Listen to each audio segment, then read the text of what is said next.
ओम नमो भगवते वासुदेवाय। आपका भक्ति कथा चैनल पर स्वागत है। आपका दिन शुभ और मंगलमय हो। कार्तिक मास कथा के पिछले अध्याय में आपने कृष्णा और वेणी नदी के उत्पत्ति के बारे में सुना था। अब आइए सुनते हैं कार्तिक मास कथा का अगला अध्याय।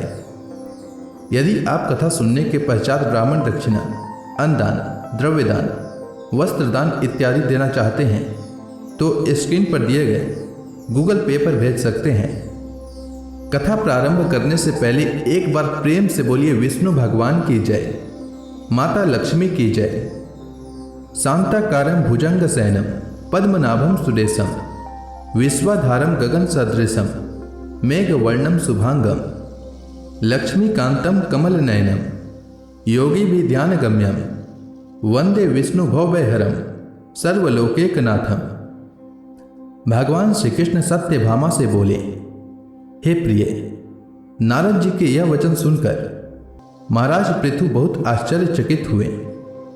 अंत में उन्होंने नारद जी का पूजन करके उनको विदा किया। इसलिए माघ, कार्तिक और एकादशी यह 3 व्रत मुझे अत्यधिक प्रिय है। वनस्पतियों में तुलसी, महीनों में कार्तिक, तिथियों में एकादशी और क्षेत्रों में प्रयाग मुझे बहुत प्रिय है। जो मनुष्य इंद्रियों पर विजय प्राप्त कर इनका सेवन करता है वह मुझे यज्ञ करने वाले मनुष्य से भी अधिक प्रिय है। जो मनुष्य विधि पूर्वक इनकी सेवा करते हैं मेरी कृपा से उन्हें समस्त पापों से छुटकारा मिल जाता है।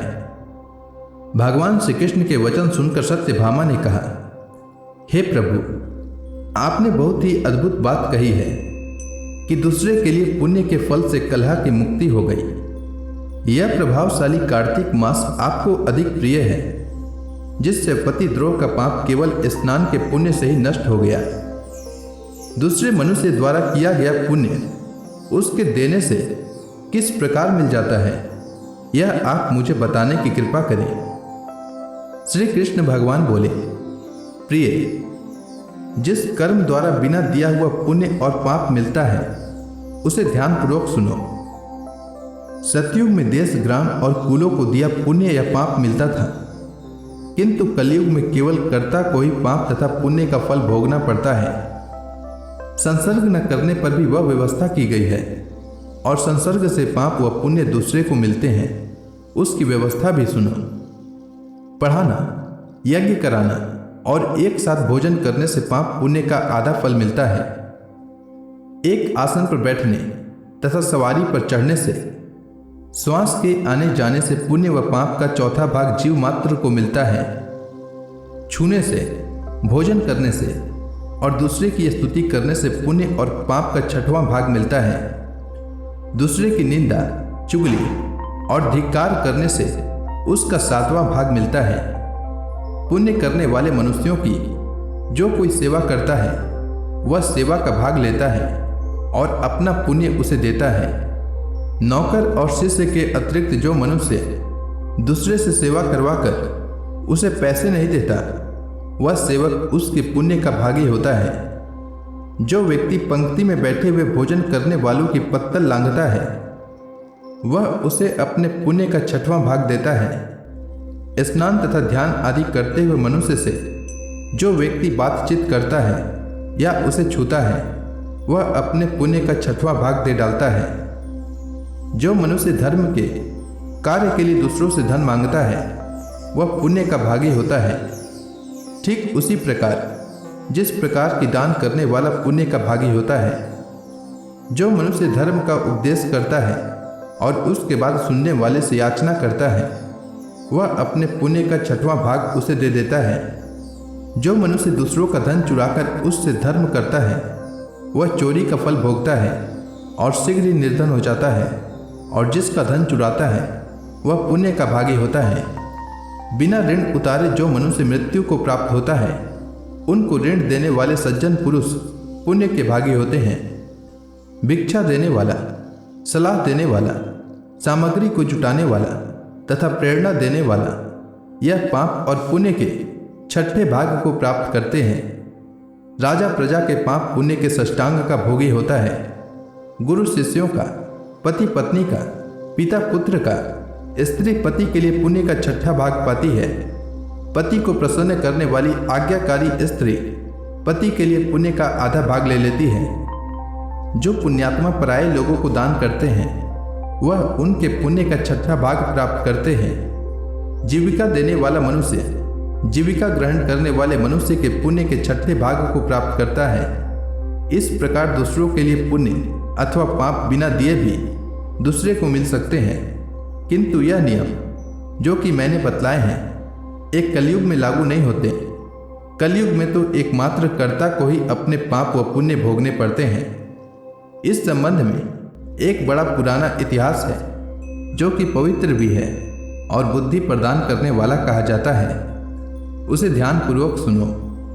इसके बाद श्री कृष्ण भगवान ने सत्यभामा से क्या कहा यह मैं कल के कार्तिक मास कथा के अध्याय में सुनाऊंगा। तो प्रेम से बोलिए भगवान विष्णु की जय, माता लक्ष्मी की जय, श्री कृष्ण भगवान की जय। अब आइए सुनते हैं कार्तिक मास में भागवत पुराण का अगला अध्याय। सूत जी कहते हैं, सौनक जी, वहां पहुंचकर राजा परीक्षित ने देखा कि एक राजवेशधारी शूद्र हाथ में डंडा लिए हुए है और गाय बैल के एक जोड़े को इस तरह पीटता जा रहा है जैसे उनका कोई स्वामी ही न हो। वह कमल तंतु के समान श्वेत रंग का बैल एक पैर से खड़ा कांप रहा था तथा शूद्र की ताड़ना से पीड़ित और भयभीत होकर मूत्र त्याग कर रहा था। धर्मोपयोगी दूध, घी आदि हविष्य पदार्थों को देने वाली वह गाय भी बार बार शूद्र के पैरों की ठोकरें खाकर अत्यंत दिन हो रही थी। एक तो वह स्वयं ही दुबली पतली थी, दूसरे उसका बछड़ा भी उसके पास नहीं था। उसे भूख लगी हुई थी और उसकी आंखों से आंसू बहते जा रहे थे। स्वर्ण जटित रथ पर चढ़े हुए राजा परीक्षित ने अपना धनुष चढ़ाकर मेघ के समान गंभीर वाणी से उसको ललकारा, अरे तू कौन है जो बलवान होकर भी मेरे राज्य के इन दुर्बल प्राणियों को बलपूर्वक मार रहा है? तूने नट की भांति वेश तो राजा का सा बना रखा है, परंतु कर्म से तू शूद्र जान पड़ता है। हमारे दादा अर्जुन के साथ भगवान श्री कृष्ण के परम धाम पधार जाने पर इस प्रकार निर्जन स्थान में निरपराधों पर प्रहार करने वाला तू अपराधी है, अतः वध के योग्य है। उन्होंने धर्म से पूछा, कमल नाल के समान आपका श्वेत वर्ण है, 3 पैर न होने पर भी आप एक ही पैर से चलते फिरते हैं। यह देखकर मुझे बड़ा कष्ट हो रहा है। बतलाइए, आप क्या बैल के रूप में कोई देवता है? अभी यह भूमंडल कुरुवंशी नरपतियों के बाहुबल से सुरक्षित है। इसमें आपके सिवा और किसी भी प्राणी की आंखों से शोक के आंसू बहते मैंने नहीं देखा। धेनुपुत्र, अब आप शोक न करें, इस शूद्र से निर्भय हो जाएं। गौ माता, मैं दुष्टों को दंड देने वाला हूं, अब आप रोए नहीं, आपका कल्याण हो। देवी, जिस राजा के राज्य में दुष्टों के उपद्रव से सारी प्रजा त्रस्त रहती है, उस मतवाले राजा की कीर्ति, आयु, ऐश्वर्य और परलोक नष्ट हो जाते हैं। राजाओं का परम धर्म यही है कि वे दुखियों का दुख दूर करें। यह महादुष्ट और प्राणियों को पीड़ित करने वाला है, अतः मैं अभी इसे मार डालूंगा। सुरभि नंदन, आप तो 4 पैर वाले जीव हैं, आपके 3 पैर किसने काट डाले? श्री कृष्ण के अनुयायी राजाओं के राज्य में कभी कोई भी आपकी तरह दुखी न हो। ऋषभ, आपका कल्याण हो। बताइए, आप जैसे निरपराध साधुओं का अंग भंग करके किस दुष्ट ने पांडवों की कीर्ति में कलंक लगाया है? जो किसी निरपराध प्राणियों को सताता है, उसे चाहे वह कहीं भी रहे, मेरा भय अवश्य होगा। दुष्टों का दमन करने से साधुओं का कल्याण ही होता है। जो उदंड व्यक्ति निरपराध प्राणियों को दुख देता है, वह चाहे साक्षात देवता ही क्यों न हो, मैं उसकी बाजू बंद से विभूषित भुजाओं को काट डालूंगा।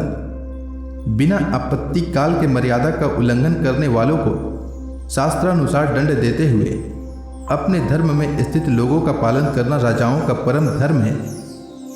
धर्म ने कहा, राजन, आप महाराज पांडु के वंशज हैं, आपका इस प्रकार दुखियों को आश्वासन देना आपके योग्य ही है, क्योंकि आपके पूर्वजों के श्रेष्ठ गुणों ने भगवान श्री कृष्ण को उनका सारथी और दूत आदि बना दिया था। नरेंद्र, शास्त्रों के विभिन्न वचनों से मोहित होने के कारण हम उस पुरुष को नहीं जानते जिससे कलेशों के कारण उत्पन्न होते हैं। जो लोग किसी भी प्रकार के द्वैत को स्वीकार नहीं करते, वे अपने आप को ही अपने दुख का कारण बतलाते हैं। कोई प्रारब्ध को कारण बतलाते हैं तो कोई कर्म को, कुछ लोग स्वभाव को, तो कुछ लोग ईश्वर को दुखों का कारण मानते हैं। किन्हीं किन्हीं का ऐसा भी निश्चय है कि दुख का कारण न तो तर्क के द्वारा जाना जा सकता है और न वाणी के द्वारा बतलाया जा सकता है। राजर्षि, अब इनमें कौन सा मत ठीक है, यह आप अपनी बुद्धि से विचार लीजिए। सूत जी कहते हैं, ऋषि श्रेष्ठ शौनक जी, धर्म का यह प्रवचन सुनकर सम्राट परीक्षित बहुत प्रसन्न हुए। उनका खेद मिट गया। उन्होंने शांतचित्त होकर उनसे पूछा। परीक्षित ने कहा, धर्म का तत्व जानने वाले वृषभदेव, आप धर्म का उपदेश कर रहे हैं। अवश्य ही आप वृषभ के रूप में स्वयं धर्म हैं। आपने अपने को दुख देने वाले का नाम इसलिए नहीं बताया है कि अधर्म करने वाले को जो नरकादि प्राप्त होते हैं, वे ही चुगली करने वाले को भी मिलते हैं। अथवा यही सिद्धांत निश्चित है कि प्राणियों के मन और वाणी से परमेश्वर की माया के स्वरूप का निरूपण नहीं किया जा सकता।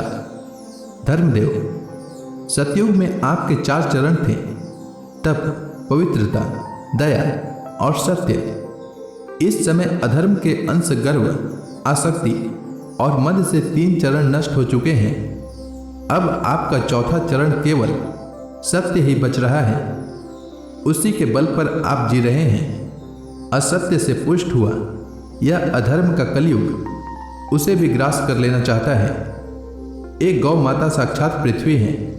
भगवान ने इनका भारी बोझ उतार दिया था और ये उनके राशि राशि सौंदर्य बिखेरने वाले चरण चिन्हों से सर्वत्र उत्सवमयी हो गई थी। अब ये उनसे बिछुड़ गई हैं। वे साध्वी अभागिनी के समान नेत्रों में जल भरकर यह चिंता कर रही हैं कि अब राजा का स्वांग बनाकर ब्राह्मण द्रोही शूद्र मुझे भोगेंगे। महारथी परीक्षित ने इस प्रकार धर्म और पृथ्वी को संतावना दी। फिर उन्होंने अधर्म के कारण रूप कलयुग को मारने के लिए तीक्ष्ण तलवार उठाई।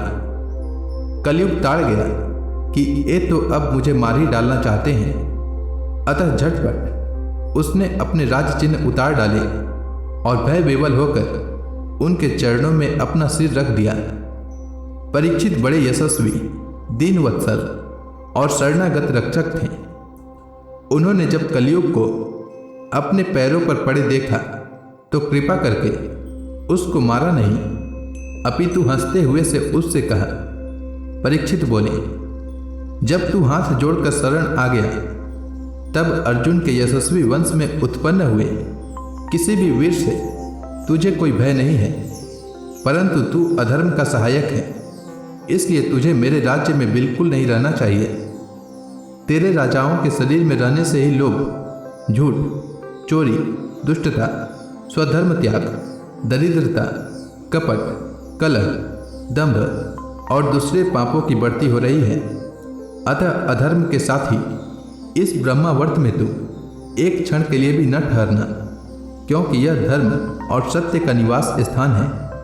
इस क्षेत्र में यज्ञ विधि के जानने वाले महात्मा यज्ञों के द्वारा यज्ञ पुरुष भगवान की आराधना करते रहते हैं।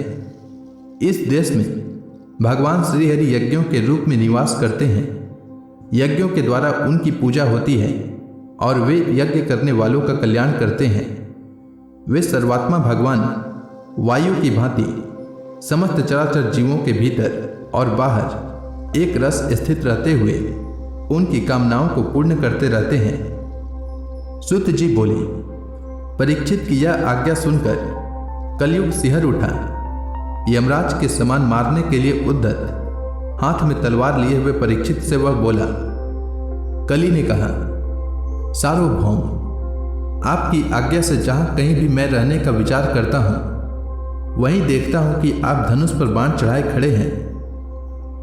धार्मिक शिरोमणि, आप मुझे वह स्थान बतलाइए जहाँ मैं आपकी आज्ञा का पालन करता हुआ स्थिर होकर रह सकूं। सूत जी कहते हैं, कलयुग की प्रार्थना स्वीकार करके राजा परीक्षित ने उसे 4 स्थान दिए: द्यूत, मद्यपान, स्त्री संग और हिंसा। इन स्थानों में क्रमशः असत्य, मद, आसक्ति और निर्दयता, ये 4 प्रकार के अधर्म निवास करते हैं। उसने और भी स्थान मांगे। तब समर्थ परीक्षित ने उसे रहने के लिए एक और स्थान स्वर्ण दिया। इस प्रकार कलयुग के 5 स्थान हो गए: झूठ, मद, काम, वैर और रजोगुण। परीक्षित के दिए हुए इन 5 स्थानों में अधर्म का मूल कारण कली उनकी आज्ञाओं का पालन करता हुआ निवास करने लगा। इसलिए आत्म कल्याण कामी पुरुषों को इन 5 स्थानों का सेवन कभी नहीं करना चाहिए। धार्मिक राजा, प्रजा वर्ग के लौकिक नेता और धर्मोपदेष्टा गुरुओं को तो बड़ी सावधानी से इनका त्याग करना चाहिए। राजा परीक्षित ने इसके बाद वृषभ रूप धर्म के 3 चरण तपस्या, शौच और दया जोड़ दिए और आश्वासन देकर पृथ्वी का संवर्धन किया। वे ही महाराज परीक्षित इस समय अपने राज सिंहासन पर, जिसे उनके पितामह महाराज युधिष्ठिर ने वन में जाते समय उन्हें दिया था, उस पर विराजमान हैं।